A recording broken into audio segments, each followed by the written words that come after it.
آج کی کہانی ہے مغرور بادشاہ۔ اٹلی کا ایک بادشاہ حکومت اور دولت کے گھمنڈ میں غریبوں سے بات تک کرنا بھی برا سمجھتا تھا، اس لیے اکثر لوگ اسے ناپسند کرتے تھے۔ ایک روز بادشاہ شکار کرنے گیا، کسی جانور کا پیچھا کر رہا تھا کہ اس کا گھوڑا بے قابو ہو کر دور نکل گیا۔ تمام نوکر، سپاہی، وزیر سب بچھڑ گئے اور بادشاہ تنہا رہ گیا۔ اتنے میں ایک کسان نے بادشاہ کے گھوڑے کی رکاب پکڑ لی۔ اس کی شکل ہو بہو بادشاہ سے ملتی تھی، فرق یہ تھا کہ اس کی پوشاک اور حالت غریبوں جیسی تھی۔ اس نے بادشاہ سے کہا کہ میں 3 دن سے حضور کی ڈیوٹی پر بھوکا پیاسا آ رہا ہوں، مگر کوئی میری فریاد نہیں سنتا۔ بادشاہ غریب کو میلے کچیلے کپڑوں میں دیکھ کر یہ کہتے ہوئے آگے بڑھ گیا کہ میں ایسے لوگوں سے بات نہیں کرتا۔ غریب کسان پھر بھی اس کے پیچھے پیچھے چلتا رہا، یہاں تک کہ بادشاہ ایک تالاب پر پہنچ کر گھوڑے سے اترا۔ اس نے تاج اور کپڑے اتار کر ایک طرف رکھے اور نہانے کے لیے تالاب میں اتر گیا۔ جب بادشاہ تالاب میں اتر چکا تو غریب کسان نے بادشاہ کے کپڑے پہن کر تاج سر پر رکھ لیا۔ بادشاہ کے گھوڑے پر سوار ہو کر رفو چکر ہو گیا۔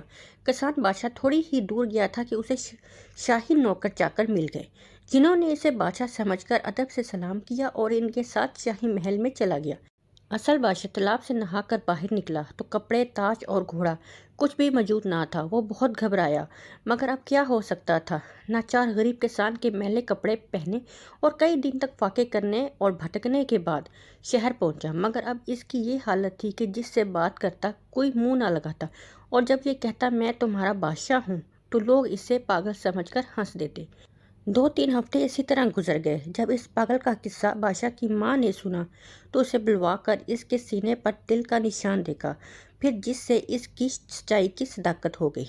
کسان نے اصلی بادشاہ کی یہ حالت دیکھ کر کہا، کیا تم وہی شخص ہو جو دولت اور حکومت کے گھمنڈ میں غریبوں کی فریاد نہیں سنتے تھے؟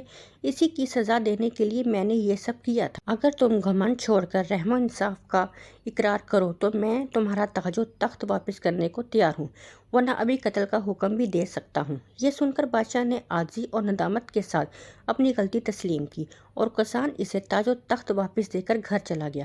جس کے بعد بادشاہ نے اپنی اصلاح کی اور چند دنوں میں اس کی نیک نامی کا ڈنگا دور دور تک بجنے لگا۔ تو پیارے بچوں، اس کہانی سے ہم نے کیا سبق سیکھا؟ کبھی بھی دولت اور طاقت کے زور پر کسی کو اپنے سے کم مت سمجھو۔